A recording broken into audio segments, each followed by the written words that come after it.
Dear student of class 8th, we are going to explain chapter first resources.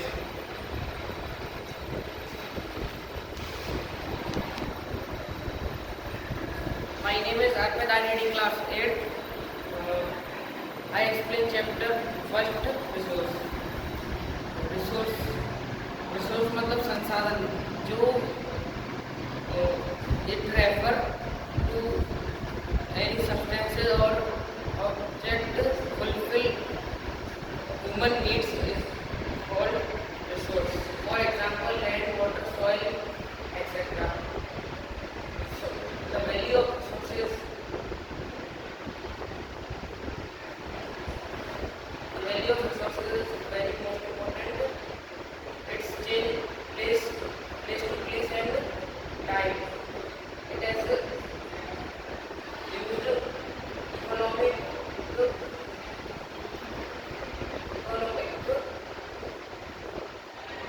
and essential. मतलब water जो होता है इससे हम इलेक्ट्रिसिटी का उत्पादन करते हैं. मतलब वाटर पीने के लिए तो हमारा हो गया एसेंशियल, बट उससे इलेक्ट्रिसिटी बनाएंगे तो हमारा इकोनॉमिक कमाई का जरिया हो गया. इसको द वैल्यू ऑफ रिसोर्स के 3 टाइप्स होते हैं: natural resource, human made resource, human resource. Natural resource वो होते हैं जो हमको प्रकृति से प्राप्त होते हैं. For example land, water, soil etcetera. इसके 2 टाइप्स होते हैं: रिन्यूएबल और नॉन रिन्यूएबल. रिन्यूएबल मतलब जो चीज़ हम यूज़ करके दोबारा से प्राप्त हो सकती है. For example solar energy, tidal energy, wind energy. Non renewable resource यहाँ पे इसमें अगर कोई चीज़ खत्म हो जाती है तो उसको बनने में लाखों करोड़ों साल लग जाते हैं. For example petroleum, oil, CNG. Human made resource. Human can change any substances in our needs is known as human made resource. For example, wind energy, energy. Human resource is the most important resource that can change with time and technology. Sustainable development मतलब सतत विकास. रख सकते हैं जिससे वो आगे काम में आए तो उसको सस्टेनेबल डेवलपमेंट कहते हैं. उसमें 3 R's को काम किया गया. 3 R's मतलब रिड्यूस, रिसाइकल, रीयूज. किसी चीज़ को नॉन रिन्यूएबल रिसोर्स को कम यूज करना. For example coal, petroleum etcetera.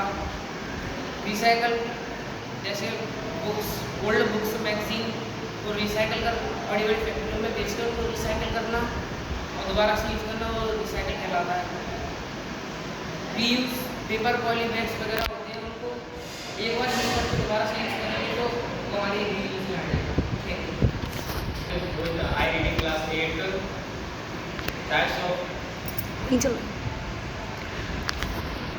of resources यानी संसाधनों के प्रकार. There are 3 types of resources यानी संसाधनों के 3 प्रकार होते हैं. Natural resources, प्राकृतिक संसाधन.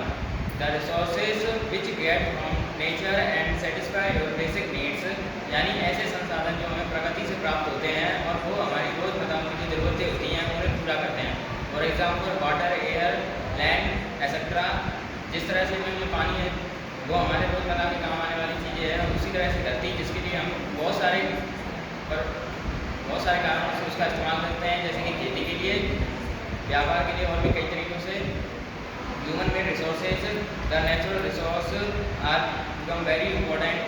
The human being can change any substance into a resource with the help of skill and technology is called human made resources. For example, furnitures,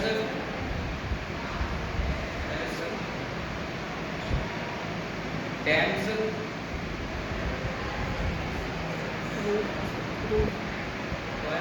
etc. and human resources. The human resources is become very important because people can make best use of nature to create more resources. यानी ऐसे संसाधन जिन्हें इंसान अपनी ज़रूरत के हिसाब से बनाता है और उनका प्रयोग करता ह्यूमन रिसोर्स कहलाए जाते हैं, जैसे solar energy and white energy and solar Resource. Anything that can be used to satisfy our need is called resource.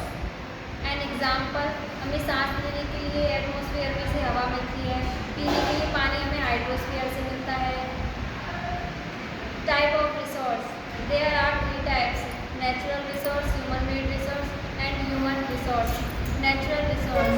The resource which occur naturally is called natural resource. An example: water, land, etc. Human-made resource. The resource which created by humans is called human-made resource. An example: road, building, etc. Human resource. They turn physical material into valuable resource. Therefore, people are called human resource. Conservation of resource. Using carefully and